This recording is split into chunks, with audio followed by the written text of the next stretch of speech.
보시면은요, 요거에 대한 얘기 나오죠? 지금 제일 중요한 식이 왼쪽 페이지에 있는 평균 힘 F에 대한 얘기예요. 그죠? 평균 힘 F는 델타 T분의 I라고 되어 있습니다. 이게 무슨 뜻이라고요? 충격량이 일정할 때 시간이 커지게 되면 F 값이 줄어든다. 그래서 안전하다. 그거에 대한 얘기입니다. 그지? 자, 볼까요? 문제. 1m/s의 일정한 속도로 달리는 2000kg인 자동차를 끊어. 2000kg에다가 1m/s 곱하면 몇 나옵니까? 2000kg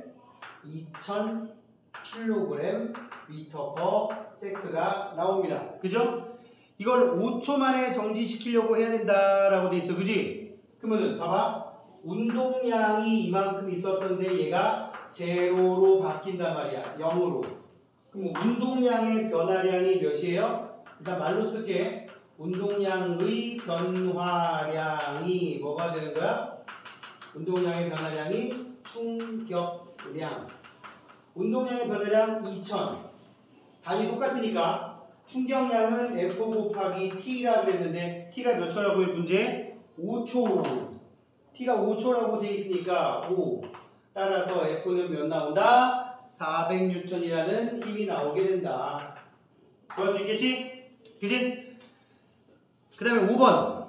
그림과 같이 같은 높이에서 단단한 바닥과 푹신한 방석에 똑같은 달걀을 떨어뜨렸더니 단단한 바닥에 떨어진 달걀만 깨졌다. 이에 대한 설명으로 OX. 두 달걀의 운동량의 변화량의 크기는 같다. 얘가 바닥에 떨어질 때 속력 어떻겠어? 같겠지. 그지? 그리고 질량도 똑같을 거 아니야. 똑같은 달걀이니까. 따라서 운동량의 변화량의 크기는 같고요. 두 달걀의 충격량의 크기는 어떻습니까? 같습니다. 그지? 운동량의 변화량이라는 7글자와 충격량이라는 3글자는 같으니까.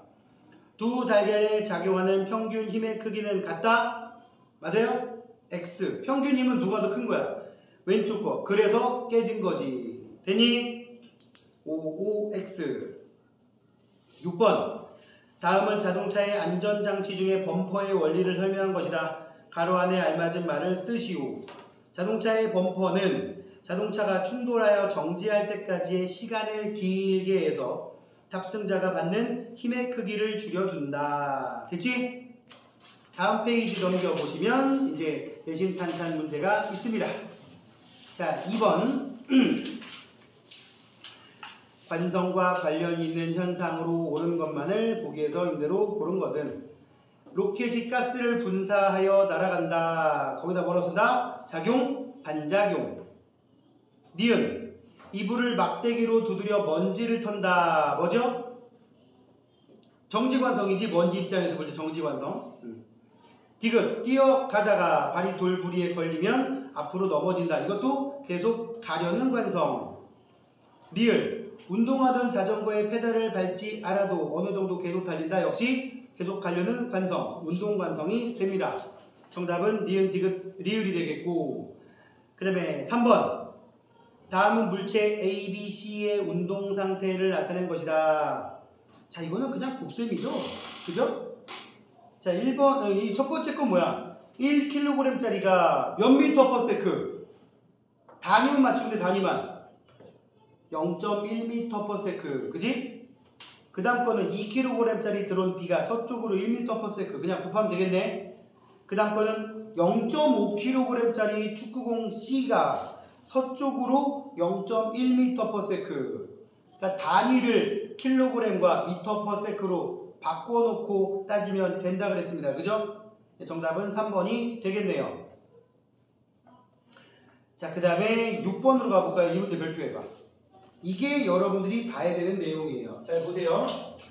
5kg짜리 물체가 5m/s로 가고 있다가 띵 맞고 돌아 나왔대. 그지? 돌아 나올 때 속도가 몇이야? V. 뭐 이렇게 돌아왔다고 지금 되지만 그냥 그려봤어요. 그럼 처음에 운동량은 몇이냐? 처음에 운동량 5kg 곱하기 5m/s가 됩니다. 나중 운동량 몇이냐? 나중 운동량은 5kg 곱하기 몇이에요? 속도가 V가 아니라 마이너스 V라고. 요거를 꼭 해줘야 돼. 방향이 바뀌었기 때문에 이거는 마이너스 V라고 해줘야 돼. 그럼 이걸 보고 이제 우리 뭘 한다? 여기 나왔듯이 공이 벽과 충돌할 때 벽이 공에게 가한 충격량의 크기가 벽이 공에게 가한 충격량 F 곱하기 T의 크기가 45라면 나중 운동량 5 곱하기 마이너스 V 빼기 25. 그래 안 그래? 응? 이게 몇이라고? 45라고. 45. 정확히는 크기니까 절대값 씌우는 거예요. 그럼 마이너스 5V 마이너스 25. 응? 그럼 여기 V 몇 나오겠어? V. 이게 45가 나오려면 V는 4가 돼야겠죠? V 여기 몇 나오겠어? 4m/s가 되는 거라고. 자, 그래 버리면 잘 봐. 마이너스 5 곱하기 4. 그 몇이야? 마이너스 20. 그지? 그 다음에 마이너스 25. 그럼 몇 나와? 마이너스 45 나오죠? 여기 절대값 씌운 게 이거란 얘기야. 그래서 이게 말장난인데 문제에 뭐라고 돼 있냐면 충격량의 크기가 라고 돼 있죠. 그죠? 크기라는 말, 충격량이라는 말이 드는 거랑 충격량의 크기가 라는 말이 드는 게 조금 뉘앙스가 다른 거야. 충격량의 크기는 연산을 다 해서 나온 값에 절대값을 붙이면 이란 뜻인 거고, 그냥 충격량 물어보면은 부호를 생각해서 물어보는 거고. 알겠지? 정답은 3번이 됩니다. 자, 그 다음에 9번. 그림은 마찰이 없는 수평면 위에서 직선 운동하는 물체의 AB의 운동량을 시간에 따라 나타낸 것이다. 물체 AB의 질량은 2kg으로 같다. 이 물체의 운동에 대한 설명으로 옳은 것만을 보기에서 이대로 고른 것은, 지금 A하고 B하고 나와 있는데 가로축이 뭐야? 시간이야. 세로축이 뭐예요? 운동량이거든요. 자, 여기 잘 봐. 이게 이제 물리를 하게 되면 여러분들이 쉽게 푸는 건데, 가로축이 시간이고 세로축이 운동량이면 운동량 M 곱하기 V거든. 그지? 그럼 이 그래프가 지금 이렇게 하나 나와 있고 어떤 건 이렇게 나와 있는데, 이 그래프의 기울기가 의미하는 게 뭐냐? 일단 이 첫 번째 그래프랑 두 번째 그래프 보면 수평으로 되어 있는 그래프는 있잖아. 시간이 지나도 운동량이 안 늘어. 그게 뭔 뜻일까? 시간이 1초, 2초, 3초가 지나도 운동량이 안 늘어. 속도가 그대로라는 얘기야. 그지? 근데 얘는 속도가 늘어 줄어? 속도가 늘어. 이유가 뭘까? 힘이 가해지는 거예요. 힘. 그지? 자, 봅시다. 0에서 4초 동안 A가 받은 충격량의 크기는, A 보니까 거기 빨간 선으로 나와 있는 거 A. A 빨간 선으로 나와 있는 거 이거. 처음에 0초일 때 운동량이 0. 그 다음에 4초일 때 운동량이 몇이에요? 2죠. 충격량 네모 쳐봐. 기억해. 충격량은 운동량의 변화량이야. 운동량이 0에서 2가 됐죠? 따라서 충격량의 크기는 2다 라고 해야겠고요. 기억. 맞죠?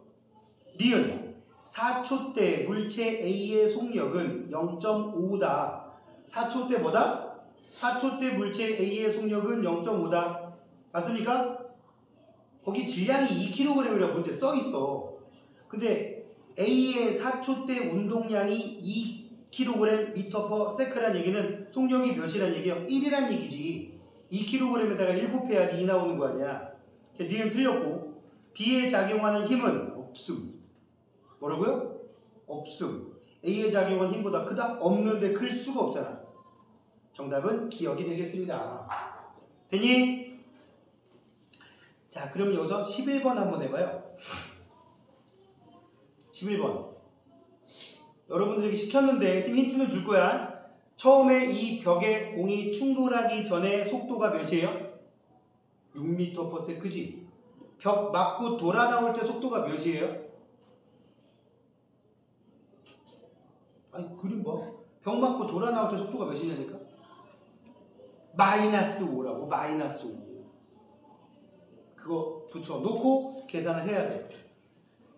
질량이 2kg인 건 변했겠어? 안 변했겠어? 안 변했겠지. 따라서 2kg, 2kg, 응? 그리고 처음 운동량은 12, 나중 운동량은 몇이야? 마이너스 10, 그지? 그럼 마이너스 10 빼기 12 하면 마이너스 22가 되겠죠, 그죠? 크기라고 되어 있으니까 또 절대값 씌우면 돼. 답은 5번. 되니? 12번. 공이 벽과 접촉한 시간이 0.01초라면 방금 계산했잖아. 충격량이 22는 충격력 곱하기 0.01초.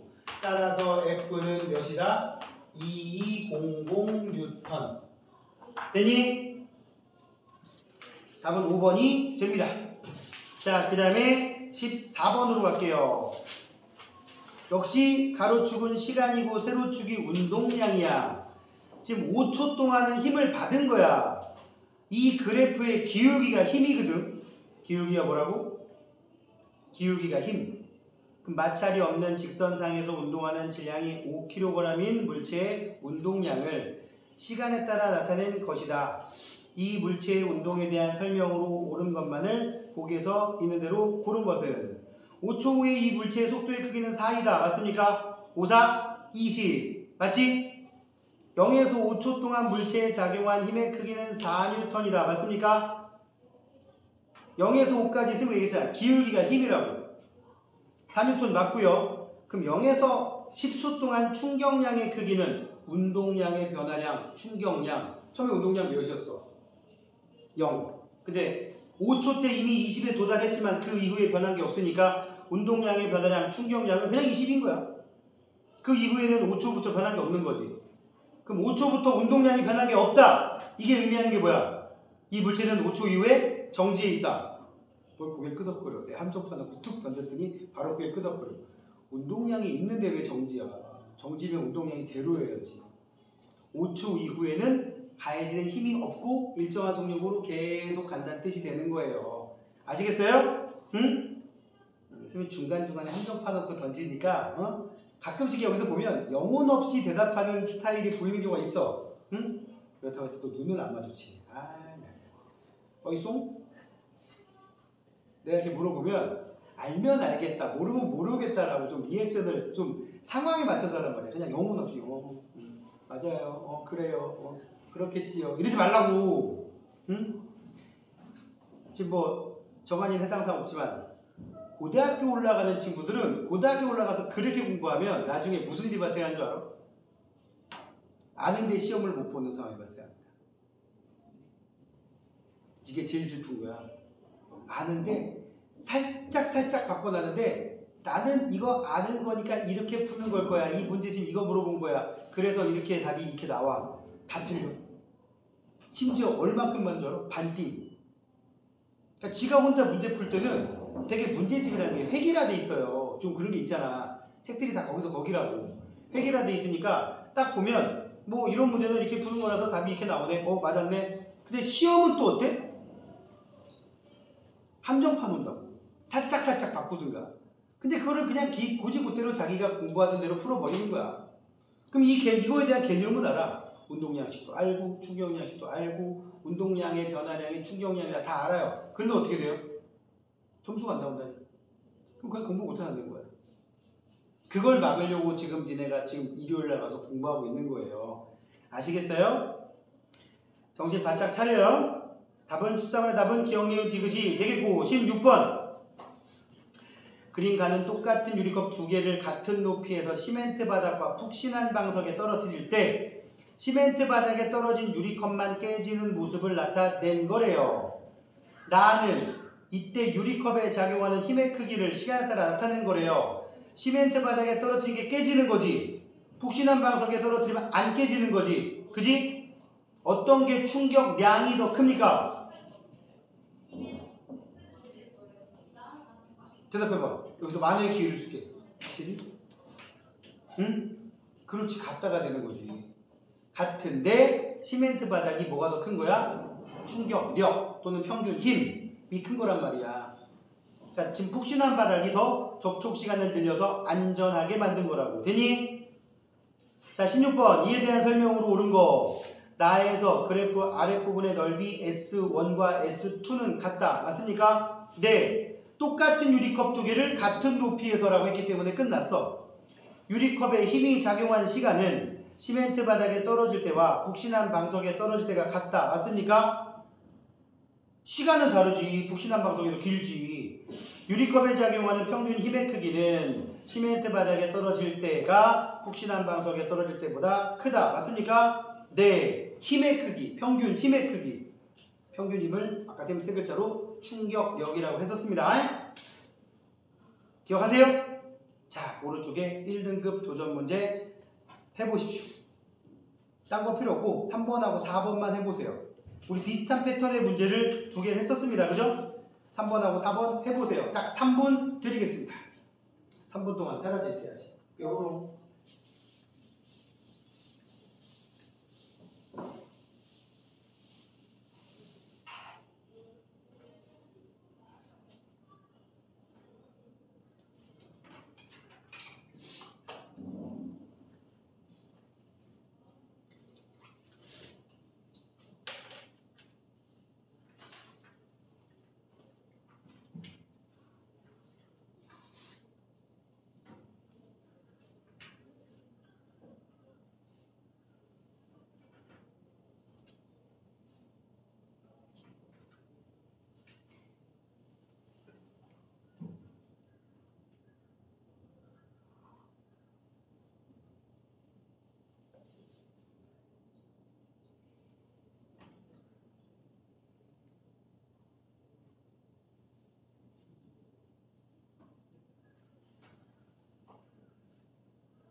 그렇게 시간 많이 줄 필요도 없었나 보네.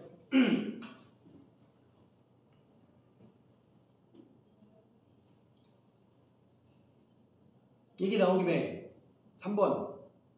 기억 3번은 뭐야? 3번. 오케이. 충돌 전 운동량 2 곱하기 10. 그래서 20. 충돌 후의 운동량은 몇이야? 마이너스 10이지. 왜 마이너스 10이야? 2kg 곱하기 마이너스 5m/s. 그지? 그래서 마이너스 10 빼기 20. 그럼 마이너스 30 나옵니다. 참고로 이 마이너스의 의미는 공 입장에서 볼 때 자기가 가던 방향의 반대쪽으로 힘을 받는다는 뜻이야. 만약에 뒤통수를 후렸었다면 어떻게 되겠어? 플러스가 나오겠지. 팔에 날아다니냐? 자, 그래서 기억 맞고요. 공이 받은 충격량의 크기는 30 나옵니다. 그죠? 마이너스 10 빼기 20. 그래 30 나오고. 날파리라고 날아다녀. 잡았습니다. 공이 받은 평균 힘의 크기가 300N이라면 공과 벽은 0.1초 동안 접촉해 있었다. 30 나오려면 300 곱하기 0.1이냐? 네. 그래서 정답은 몇 번? 기억 디귿이 되겠고요. 그 다음 4번. 그림과 같이 똑같은 공 A와 B가 같은 높이에서 떨어지면서 A는 푹신한 방석, B는 단단한 바닥. 그러면 단단한 바닥은 돌아 나왔대. 지금 처음에 운동량이 바닥에 여기 봐. 바닥에 떨어질 때까지 운동량이 예를 들어서 몇이 됐어. 근데 얘는 운동량이 예를 들어 100이었다고 쳐봐. 100이어서 방석에 푹 0 됐지 0. 그럼 운동량이 변화량이 100인 거야. 근데 얘는 돌아 나왔으면 100 이상이지. 그치 변화량이. 따라서 바닥에 충돌하기 직전에 그러니까 바닥에 닿을 때의 운동량은 같아. 근데 각각 바닥으로부터 A와 B가 받은 충격량의 크기는 다르지. 돌아 나온 놈이 더 클 수밖에 없지. 공 B가 바닥과 충돌한 직후에 운동량의 방향은 충돌 시 받는 여기 봐. 충돌 시 받는 힘의 방향과 같다. 응? 아이 발팔이 계속 올라가. 맞죠? 답은 기억 디귿이 됩니다. 자 왼쪽에 있던 1번. 마찰이 없는 수평면 위에 정지해 있던 질량이 2kg인 물체가 수평 방향으로 힘을 받는 모습을 나는 물체가 받는 힘의 크기를 시간에 따라 힘과 시간이면 쌤이 뭐라 그랬어? 아래 넓이가 이 날파리가 너무 날아다니는데 계속 내 얼굴 주변 날아다니는데 일단 힘의 크기와 시간이면 아래 넓이가 뭘 말한다고? 충격량. 무슨 양? 이렇게 잡아야겠는데 이거. 계속 지금 이 앞에 나오지. 왜 이래? 왜 자꾸 나한테 오는 거야? 응? 이거 어떻게 잡지? 빨리 잡아봐. 빨리 먹어. 어? 개구리를 한 마리 키우든가 이건 뭔? 응? 이거 잡아야 돼 이거.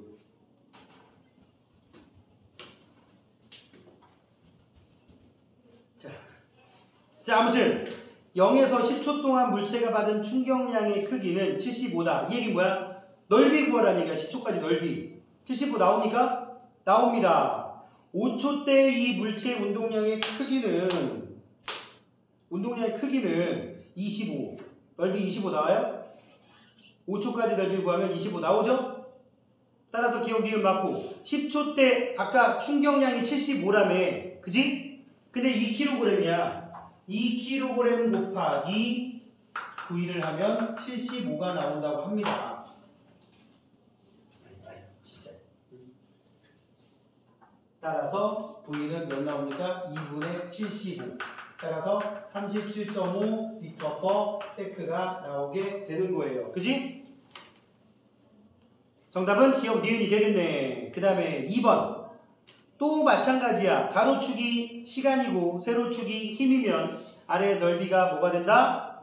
충격량. 무슨 양? 충격량. 자, A는 속도가 일정한 운동을 한다.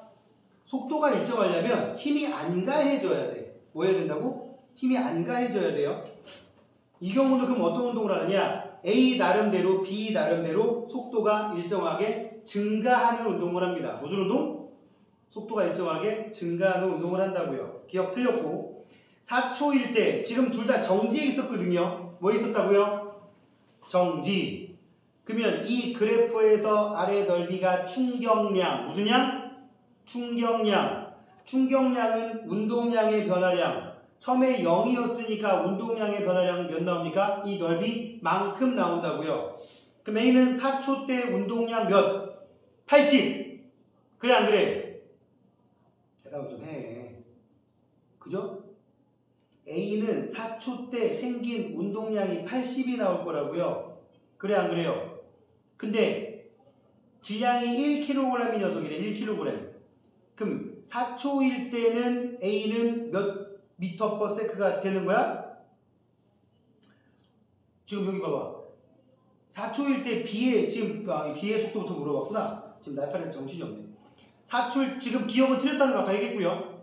니은 4초일 때 B의 속도의 크기니까 B 아래 넓이 구해봐. B 아래 넓이 40이지. 근데 문제에 B가 2kg이라고 써있어.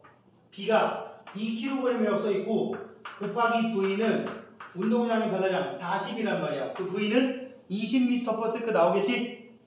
그 다음에 0에서 4초 동안 A의 충격량은 즉 A 아래 넓이는 B 아래 넓이의 2배다. 맞아요? 네. 정답은 니은 디귿이 됩니다. 자, 지금 우리가 여태까지 했던 식들을 한번 정리를 해볼게요. 응?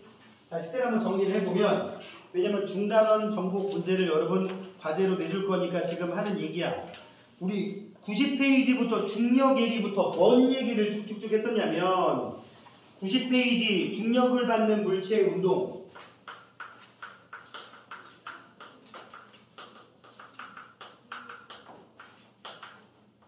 그래서 자유낙하라는 개념이 있었고 또 하나는 뭐 있었어요? 자유낙하 개념과 등속 직선 운동이 섞여버린 뭐 있었냐? 포물선 운동이 있었습니다. 그죠? 그래서 뭐 이렇게 떨어질 때 수직으로 떨어질 때 그러면서 선생님이 여기다가 공식을 자유낙하 운동의 공식을 몇 개 써줬었어요. 기억나세요? V는 GT 높이, 지난번엔 S라고 썼는데 H는 2분의 1 GT 제곱 2GH는 V제곱 이라는 식이 있었습니다. 지난번에 지금 H라고 안 쓰고 S라고 썼을 수도 있어요. 그지? 그 다음에 등속 직선운동의 공식 거리는 속력 곱하기 시간 이렇게 있었고 오늘 우리가 역학적 에너지와 안전 파트에서 운동량 구하는 식 T는 MV. 충격량 구하는 식 I는 F 곱하기 델타 T 라는 식이 있었다고요. 알겠니? 그 내용이 지금 우리가 공부한 내용들 뭐 식은 몇 개 없었어. 근데 이제 조금 더 가면 여기에서 충격량은 I는 F 곱하기 델타 T는 MV-MV0. 어떤 책에는 V2, V1 써 있을 수도 있는데 보통 나중 속도를 V, 처음 속도를 0, 제로자 붙여가지고 쓰기도 합니다. 이렇게 쓰기도 한다는 거 기억나시죠? 그리고 여기에서 F는 요 식에서 유도되는 거야. F는 델타 T분의 MV-MV0. 그래서 델타 T분의 M 곱하기 V-V0 MA 이렇게 쓸 수 있다고도 얘기를 했습니다. 그죠? 자, 여기까지가 우리가 하는 내용이었고 여기에서 특히 T를 늘리면 F를 줄일 수 있다라는 것까지 얘기했어요. 안전에서. 자, 그래서 연습 잘 해보시기 바라고 이제 우리는 112쪽 들어갑니다. 112쪽 들어갑니다.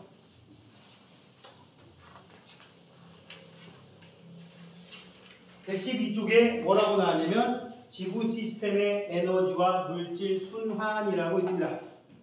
지구 시스템의 에너지와 물질 순환.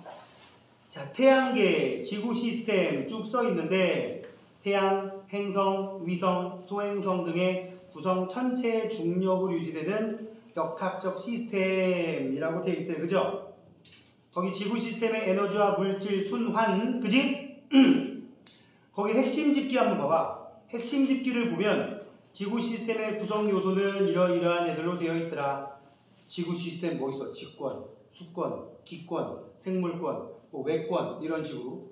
그 다음에 지구 시스템의 구성 요소들의 상호작용, 직권이 수권에게, 수권이 직권에게 이런 식으로 상호작용이 일어날 수도 있고요. 그 과정에서 물질과 에너지가 서로 주고받는 에너지 순환 과정이 존재하게 됩니다.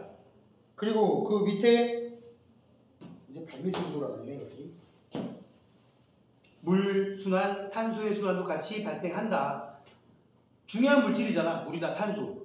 물은 우리 몸을 구성하는데 제일 많이 쓰이는 물질이고 또 그 다음으로 많은 게 뭐야? 탄소 이 정도 되니까. 자, 그리고 탄소는 유기원소의 구성 주축이 되는 원소이기 때문에 중요한 거예요.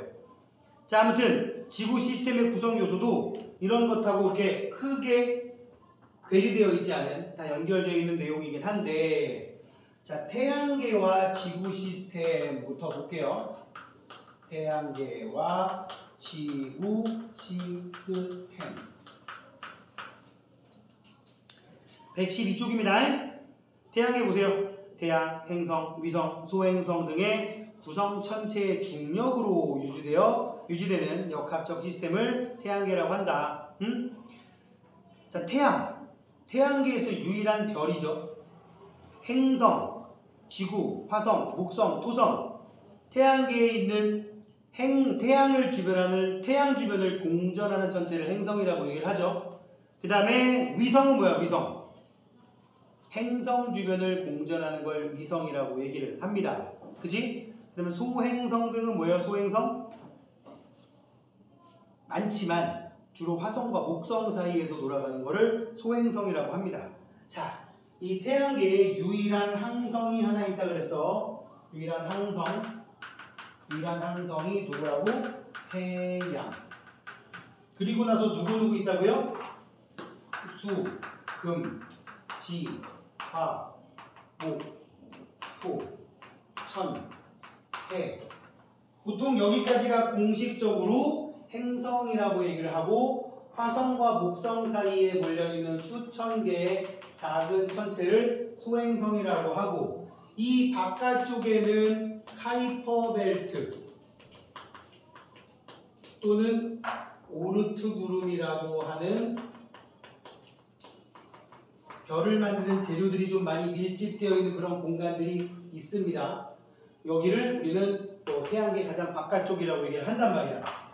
자, 그런데 뭐 굳이 좀 더 얘기를 해주면 여기까지는 고대 천문학에서부터 이미 존재가 알려진 애들이에요. 그죠?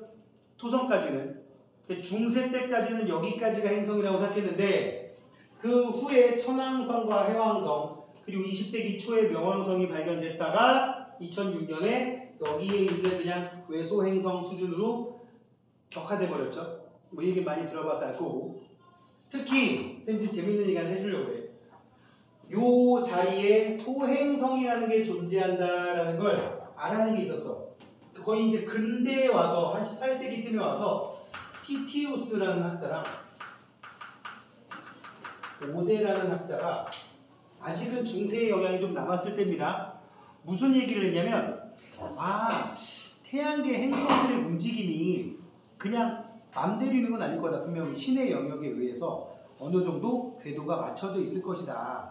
그렇다면 분명히 행성들의 위치가 어떤 방정식으로 표현이 될 거다 라고 해가지고 행성들의 위치를 S라고 딱 해놓고 S를 정해놓은 거야. 어떻게?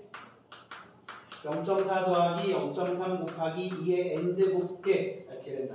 2의 n제곱이라는 식을 얘네가 억지로 만들어냈어. 그래 놓고는 뭘 했느냐? n 자리에다가 마이너스 무한대, n 자리에다가 0, n 자리에다가 1, 2, 3, 4, 5 순서대로 집어넣게 되면 아마도 이 행성들의 위치가 나오지 않겠냐 라는 식을 만들어 본 거야. 실제로 수성 자리에다가 마이너스 무한대를 넣었어. 그럼 여기 마이너스 무한대는 뭐야? 2의 무한대분의 1. 그럼 무한대면 무한대잖아. 무한대 제곱에 1이면 무한대가 무한대니까 무한대분의 1이면 0에 가깝잖아. 그러니까 이게 이 숫자가 0이야. 그럼 곱하면 요거만 남지. 그러니까 수성까지의 거리를 계산해 보니까 실제로 0.4 정도 되더란 말이야. 지구의 위치를 1로 놓은 천문 단위가 있어요. 1AU라고. 알겠습니까?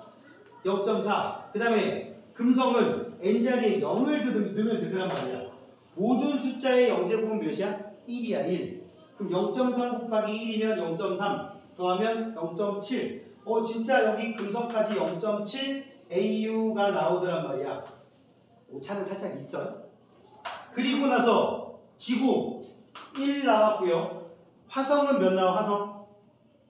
화성은 그럼 n자리에다가 지구에다가 1 집어넣고 화성에다가 2 집어넣게 되면 화성에다 2 집어넣으면 2면 나와. 2는 4, 4, 3, 12, 1.2에다가 1.6 정도 나오더란 말이야. 사실은 여기서 또 오차가 조금씩 생기긴 했는데 그래도 뭐 그러려니 하고 넘어갔습니다. 그러다가 목성 자리에다 그러면 이제 다음 순서 몇 나와야 돼?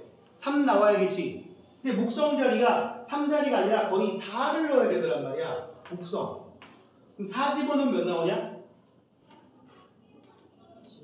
16 곱하기 0.4 하면 5.4 더하면 5.8 5.8 정도 되더란 말이야. 실제 거리보다 조금 더 멀긴 한데 뭐 그냥 오차 범위 내에서 그 정도. 이렇게 하다 보니까 뭐 이제 그 다음부터 솔직히 좀 오차가 심해지긴 했는데 3자리에도 뭐가 있지 않을까?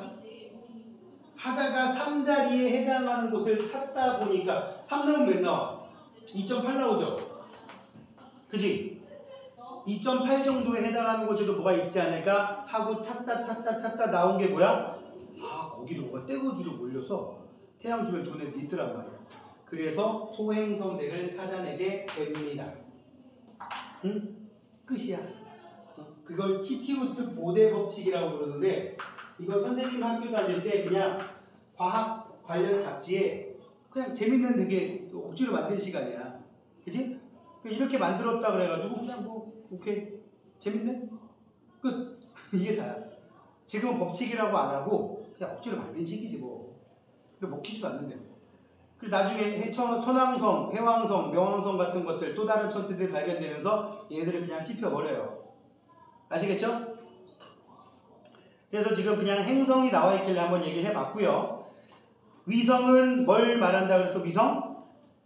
행성주위를 공전하는 거. 한번 되게 예를 들어봐. 수성이랑 금성은 일단 위성이 없고요. 지구의 위성은 달. 화성의 위성은 후보스하고 데이모스.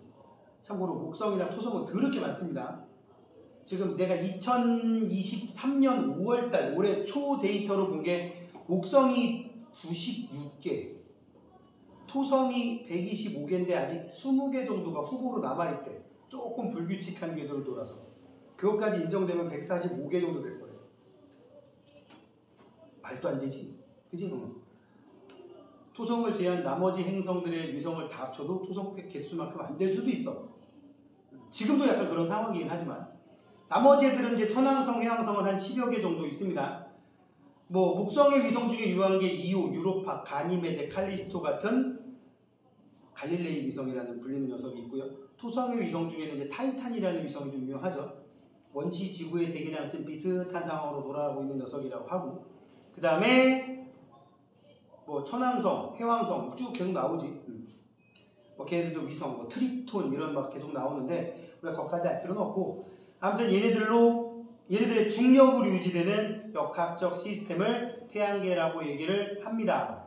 알겠습니까? 자, 그 중에 이제 지구 시스템, 지구를 구성하는 직권, 기권, 수권, 생물권, 외권이 서로 영향을 주고받으며 이루어진 시스템을 지구 시스템이라고 얘기를 합니다.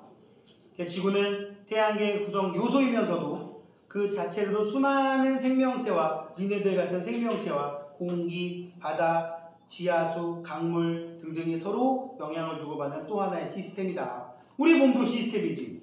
우리 몸에서 여러 영양분들이 또는 세포들이, 기관들이 또 상호작용하는 우리도 시스템이고, 그지? 뭐 교실도 시스템이고 휴대폰도 시스템이고 다 시스템인 거잖아. 응?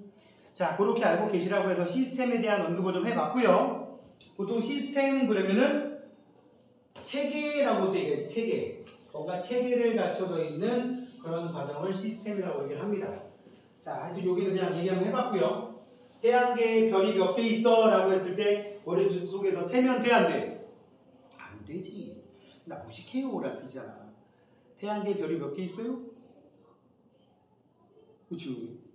한 개. 걔가 누구야? 태양. 자, 그 중에 태양계에 달려있는 행성 중에서 지구를 가보도록 합시다. 행성 중에서 지구 시스템, 직권, 지구 표면과 지구 내부를 포함하는 깊이 약 6,400km인 영역을 직권이라고 얘기를 하고요. 6,400이 지구의 반지름이야. 증상구조, 지각, 멘틀, 외핵, 내핵으로 구분이 된다. 그래서 일반적으로 지구의 껍데기를 지각, 그 다음에 그 안쪽을 멘틀, 외핵, 내핵으로 구분하게 되는데, 지각은 지구의 겉부분으로 대륙지각과 해양지각으로 구분한다. 대륙을 포함하면 대륙지각, 해양을 포함하면 해양지각이라고 얘기를 합니다. 규산염 물질로 이루어져 있으며 고체 상태이다. 무슨 상태? 규산염 물질이 뭐야?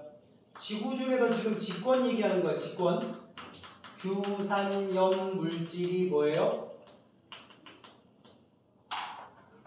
규소와 산소로 이루어진 물질을 규산염 물질이라고 부르는데, 그냥 무식하게 얘기하면 돌이야. 돌. 응? 암석. 응? 이 우리 중학교 1학년 과학에서 지각은 뭘로 돼 있다고 배웠냐면 암석으로 돼 있다고 배웠고, 암석은 광물로 돼 있다고 배웠고, 광물은 뭐로 돼 있다고? 원소로 돼 있다고 했는데, 이 원소 중에 산소하고 규소가 제일 많아서 규산염 광물이라는 얘기를 쓰는 거라고요. 알겠니? 응? 자, 규산염 물질로 이루어져 있으며 고체 상태이다. 멘틀, 직권 전체 부피의 약 80%를 차지한다. 부피로 치면 그렇다는 얘기고요. 고체 상태지만 유동성이 있어 대류가 일어난다. 괜히 여기 직권 중에 지각을 얘기했는데 여기 지각이고, 일단 멘틀 얘기했는데 멘틀 중에서 특이한 특징이 유동성이 있는 고체다. 그러다 보니까 매우 느리지만 대류가 일어나기는 한다. 느리지만. 그 다음에 핵, 외핵과 내핵이 있는데 철과 니켈 등의 무거운 물질로 이루어져 있어 밀도가 크다. 외핵과 내핵이에요. 핵은 외핵과 내핵으로 되어 있는데, 외핵은 철과 니켈로 되어 있으며 액체 상태로 되어 있고, 성분은 비슷한데 여기는 고체 상태로 되어 있다라고 얘기를 합니다. 알겠습니까? 특히 외핵에서 철과 니켈의 대류로 거기 줄거봐. 외핵에서 철과 니켈의 대류로 지구 자기장이 형성된다. 자, 특징. 생명체에 필요한 물질을 공급을 하고, 여기 나와 있는 직권에 대한 얘기야. 생물체에 필요한 물질을 공급을 하고, 그리고 서식 공간을 제공을 한다. 또 화산활동으로 기후변화가 발생한다. 수륙 분포는 대기와 해수의 순환에 영향을 준다 라고 되어 있지. 수륙 분포가 뭐예요? 대륙과 바다의 분포에 대한 얘기야. 지구의 역사 동안에 지구 위에 있는 땅덩어리는 수없이 붙었다 떨어졌다 붙었다 떨어졌다를 반복했거든. 그 과정에서 해류도 바뀌고, 또 이 대륙이 적도 근처에 있는 대륙이냐 북극이나 남극 근처에 있는 대륙이냐에 따라서 뭐도 달라져요? 공기의 순환도 달라지게 할 수도 있고 세기도 달라지게 할 수도 있는 거야. 예를 들어 이런 거지 뭐. 햇빛을 거의 수직에 가깝게 받는, 햇빛이 되게 세게 들어온 동네가 대체로 적도 근처가 많은데, 그 적도 근처가 바다로 돼 있을 때와 적도 근처가 육지로 돼 있을 때는 분명히 흡수율과 반사율의 차이가 나죠. 뭐 그런 것들도 기후변화 같은데 크게 영향을 줄 수 있다는 얘기입니다. 알겠나요? 자, 이번에는 기권으로 가봅시다. 기권.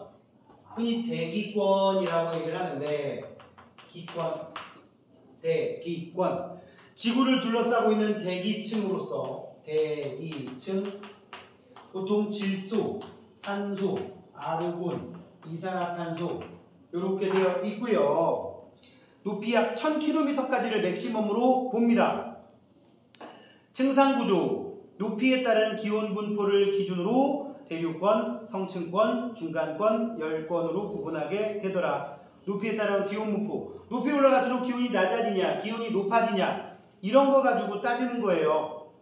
중간권, 열권까지. 자, 그림이 지금 오른쪽에 나와 있고요. 보여요? 대륙권, 성층권, 중간권, 열권 보여요? 특히 성층권의 가장 아래층을 오존층이라고도 얘기합니다. 자, 대륙권. 높이 올라갈수록 기온이 낮아진다. 뭐 해진다? 기온이 낮아진다. 그리고 불안정한 층이고 대류가 일어나고 기상현상 등이 나타난다 라고 돼 있지? 그치? 높이 올라갈수록 기온이 낮아지는 이유는 땅이 뿜어내는 열기를 덜 받기 때문에 그렇습니다.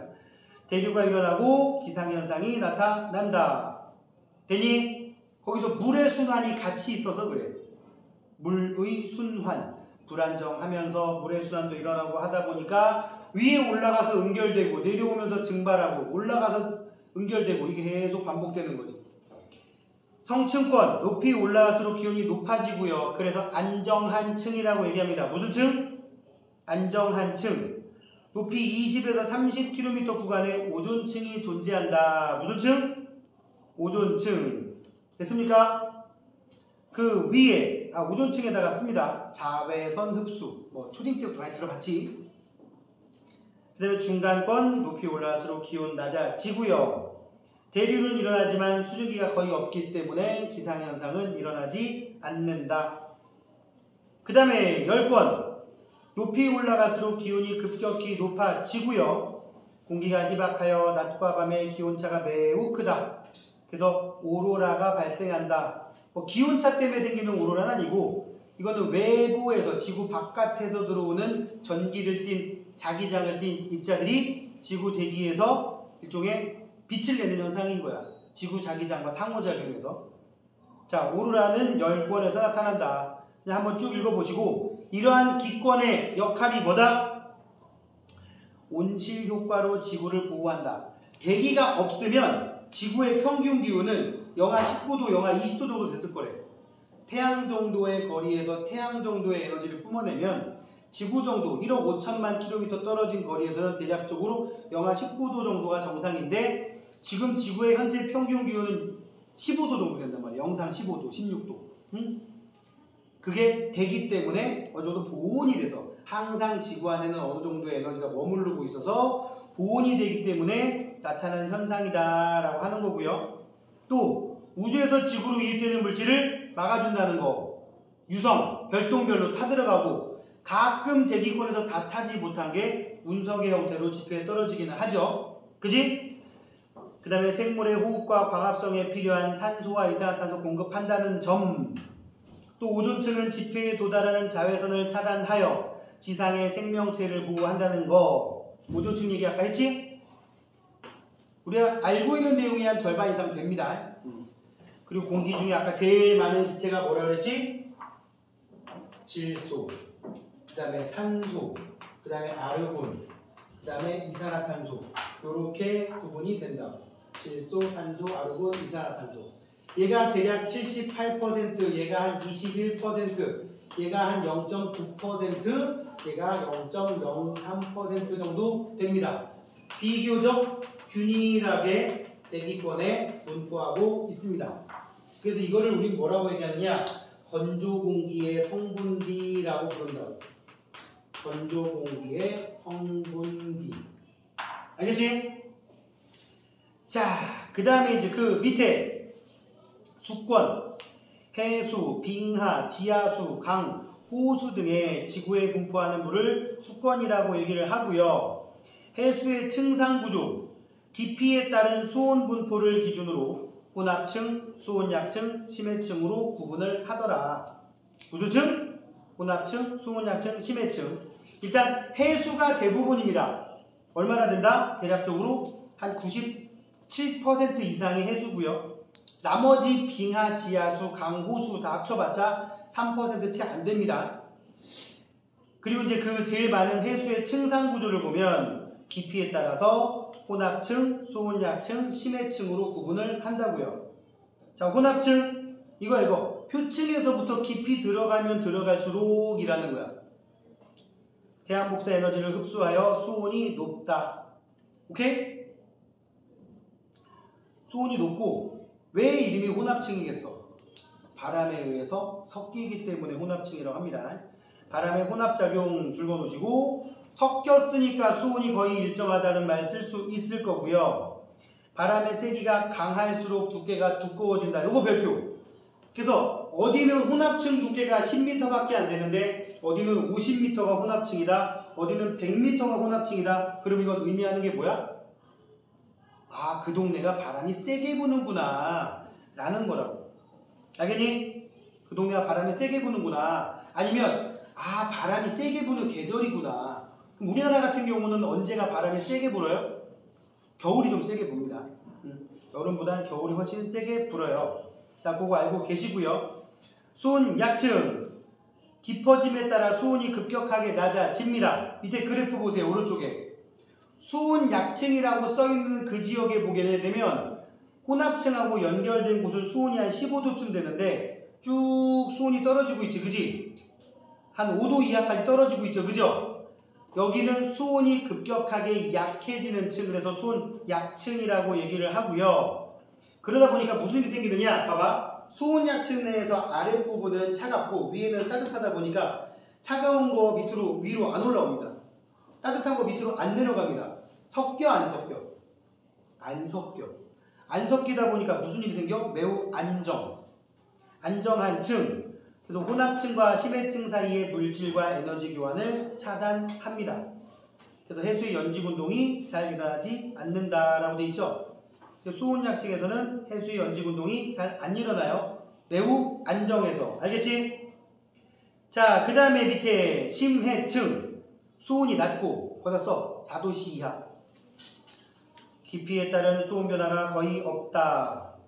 위도나 계절에 관계없이 수온이 거의 일정하다. 이유는 뭐야? 햇빛 안 도달하니까. 햇빛이 도달하지 않기 때문에 심해층은 적도에 수심 한 1000m 내려가나 남극이나 북극에 수심 1000m 내려가나 차이가 없어요. 그러니까 수심 1000m에서 돌아다니고 있으면 남극의 바다를 지나다니나 적도 밑에 바다를 돌아다니나 구분 안 된다고. 왜? 수온이 너무 낮아서.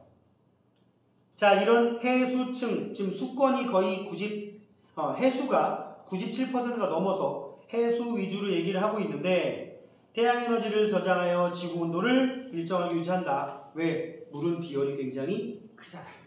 그러니까 열을 굉장히 많이 담고 있고요. 그리고 열 에너지를 운송한다. 해수의 순환 등등이 열 에너지 운송하는데 큰 역할을 하겠죠. 그리고 또 물은 비열이 크기 때문에 동물들의 체온을 일정하게 유지하는 그 역할도 이 물이 하는 중요한 역할이에요. 또 하나는 물은 다른 물질을 잘 녹이는 성질이 있기 때문에 우리 몸에서 산소를 운반한다든지 영양소를 운반한다든지 노폐물을 운반할 때 그 운반체 역할도 한다고요. 비열이 크다, 좋은 용매가 된다. 이 말 되게 중요한 거야. 비열이 크다, 좋은 용매가 된다. 알겠지? 자, 그 다음에 이제 생물권으로 가봅시다. 지구에 살고 있는 모든 생물을 우리는 생물권이라고 하고요. 직권, 기권, 수권에 걸쳐서 분포를 한다. 응? 직권에 생물이 있어 없어? 있지. 니네. 직권에 살고 있어? 기권에 살고 있어? 아니잖아. 여기 기권 아니잖아. 수권에 살아? 바닷물 속에 사는 사람? 바닷물 속에 사는 사람? 있어? 없잖아요. 풍화를 일으키고 광합성과 호흡을 통해 기권의 성분을 변화시킨다. 토양 속 미생물은 생물 사체나 배설물, 미생물도 생물이니까 분해하는 과정에서 토양의 성분을 변화시킨다. 되니? 그래가지고 썩게 만들어서 토양을 좀 더 비옥하게 해버리면 뭐 다른 생물이 사는데도 크게 도움이 되고요. 그 다음에 외권, 기권 바깥의 우주 공간을 말하는데 여기를 별로 다룰 일은 별로 없죠. 응? 외권과 지구의 물질 교환은 거의 없어요. 굳이 우주 탐사선을 보낸다. 또는 뭐 외부에서 운석이 지구로 유입된다. 이런 거 아니라면 물질 교환은 거의 없습니다. 또 태양 에너지는 지구 시스템에 많은 영향을 준다. 라는 거 알 수 있겠지? 태양 에너지가 세면 계절도 바뀌어요. 더 더워질 수도 있고 또 태양에서 날아온 여러 가지 전자기파들이 지구의 통신장애까지 유발할 수도 있어요. 아까 말한 오로라 같은 것도 영향을 줄 수도 있는 거고. 그 다음에 지구 자기장은 우주선이나 여기서 말하는 우주선이 뭐야? 우주광선이야. 우주광선이나 태양풍, 태양에서 날아오는 전기를 띤 입자들 얘들을 차단해서 지구의 생명체를 보호한다. 그러니까 지구 자기장은 왜 생겼냐면 아까 우리 외핵이 대류한다는 얘기 했었지. 그 외핵의 대류를 통해서 지구는 내핵에 전류가 발생하고 전류가 발생하면 그 주변에 자기장이 생겨서 보호막이 만들어지는 거야. 자기권. 그러면서 지구의 생명체가 탄생을 하기 시작합니다. 언제? 지금으로부터 약 40억 년 전에 바닷속에서 생명체가 탄생을 하게 된다고. 알겠니? 그러다가 그게 진화를 해서 광합성을 하는 생물로 진화를 하고 바닷속에 산소를 풍부하게 만든 다음에 나중에 그게 대기 중에 산소를 만들고 대기 중에 산소가 오존층이라는 보호막을 만들면 오존층이라는 보호막이 나중에 또 뭐가 된 거야? 생물이 육지에 진출하게 만들고 육지에 진출한 식물, 동물들이 진화를 해서 니네까지 왔다라고 하는 게 진화론이야. 그러니까 이 경지에 이르게 되는데 경지야, 이 지경이야. 이 지경에 이르게 된 거야. 이 경지에 이르게 된 거야. 본인이 알겠지. 어쩌다 저 지경이 됐을까? 응? 진화를 통해서. 자, 그 과정에 이 지구 자기장이 큰 역할을 했다는 얘기예요. 자, 밑에 지구 시스템의 상호작용 보면은 이제 이거야. 지금 우리가 직권, 기권, 수권, 그 다음에 생물권까지 얘기를 했는데 여기 또 직권, 수권, 기권, 수권, 생물권. 지금 거기는 표를 지금 막 그렸는데 여기 보면은 막 이렇게 표가 나와 있죠. 그죠?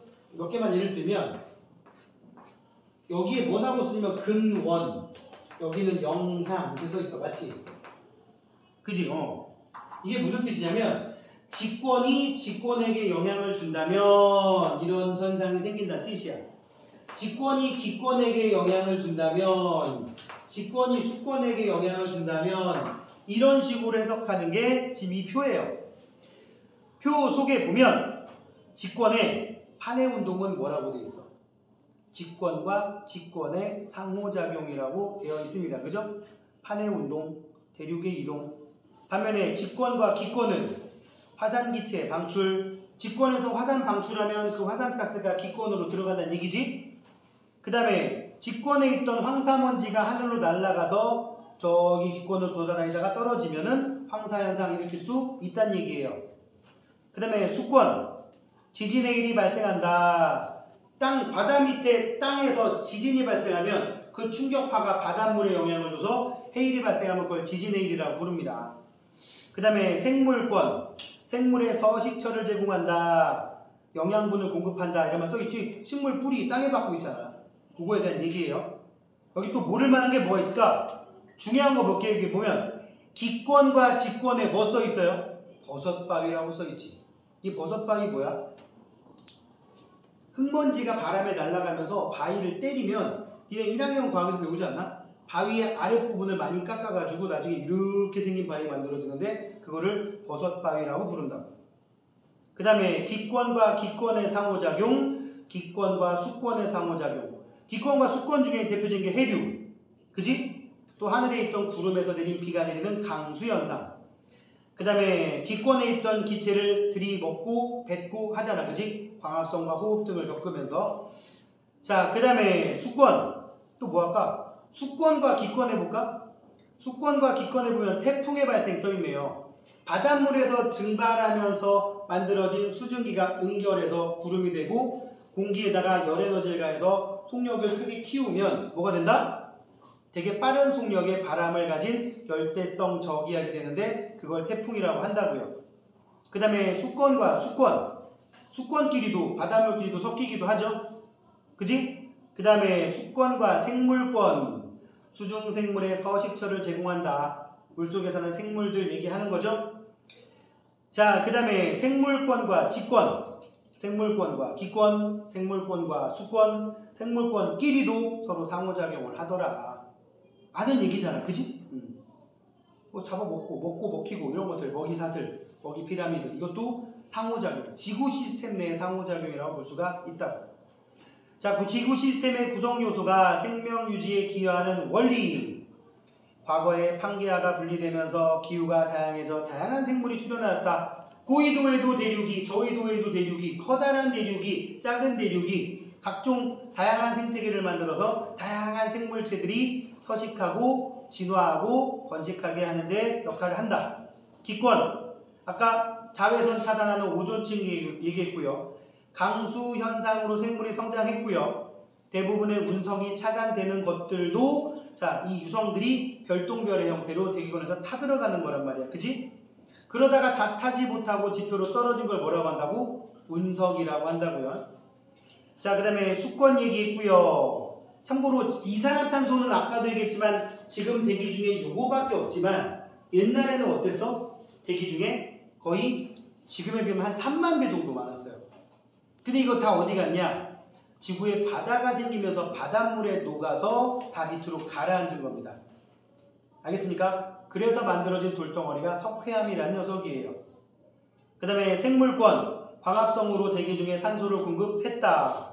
그 다음에 태양과의 거리가 적당해서 태양 에너지를 적당히 흡수했다. 너무 가까우면 뜨거워서 생물이 못 살았을 거고 너무 멀면 추워서 생물이 못 살았을 거라고요. 그래서 오른쪽에 보면 생명체가 존재하기 위한 조건 쭉 써있지? 쭉 묶어보세요. 행성에 안정적으로 에너지를 공급해주는 별이 있어야 된다. 그러니까 별도 좀 수명이 좀 있어야 돼. 적당한 에너지를 뿜어내는 것뿐만 아니라 어느 정도 수명도 좀 있어야 돼. 너무 빨리 죽어버리면 이렇게 이 지경까지 진화하기가 힘들어. 그지? 그냥 삼엽충 수준에서 끝났을 수도 있는 거잖아. 그죠? 또 행성 표면에 액체상 테이블이 존재한다. 아까 물의 중요성 얘기했죠? 그 다음에 적절한 두께의 대기, 그 다음에 자기장, 이런 조건을 다, 지구는 이 조건을 다 만족하기 때문에 생명체가 존재할 수가 있었다. 됐습니까? 자, 밑에 문제까지 오늘 하겠습니다. 지구 시스템의 구성 요소에 대한 설명으로 OX. 직권 중에 가장 많은 부피를 차지하는 건 누구다? 멘틀이다. 아까 80% 정도 차지한다 그랬죠? 기권에서 산소는 질소보다 많은 양을 차지한다. X가 되겠고요. 그지? 질소가 제일 많다 그랬잖아. 해수는 염분 분포에 따라가 아니라 혼합층, 수온약층, 심해층 따지는 거는 수온 분포에 따라. 무슨 분포? 수온 분포. 그 다음에 2번. 다음 현상이 일어나는 과정에서 상호작용을 하는 지구 시스템의 구성 요소를 쓰시오. 구름은 어디서 어디? 수권에서 기권으로 상호작용하는 거지. 바닷물 증발하는 거고, 구름이 돼서 비가 돼서 내리는 거니까. 지진의 일은 직권과 수권의 상호작용입니다. 그죠? 자, 마지막 지진의 일을 우리 세 글자로 뭐라 할게요? 쓰나미. 이게 일본어라서 거슬리긴 하는데 공용어로 쓰는 거기 때문에 그냥 그거까지는 알고 가자고요. 자, 이제 다음 주에 우리 다음 주에 수업을 하고 그 다음 주에는 이제 추석 때문에 쉬는데 다음 주에 우리 요 뒷부분 쭉 끝내고 직권의 변화까지 건들지 모르겠는데 가능하면 한번 건드려 볼게요. 직권의 변화는 솔직히 별로 할 얘기가 없거든? 뒤에 넘기면 직권의 변화 변동대 쪽에서 할 얘기가 좀 많아요. 그래서 다음 시간에 가능한 한 거기까지 끝내고 추석 연휴를 쫙 보내면 그리고 나서 돌아와서 생명 시스템 하면 될 것 같아요. 아니면 시험 대기를 좀 하든가 뭐 이렇게 그런 식으로. 자, 오늘 여기까지 하도록 하겠습니다.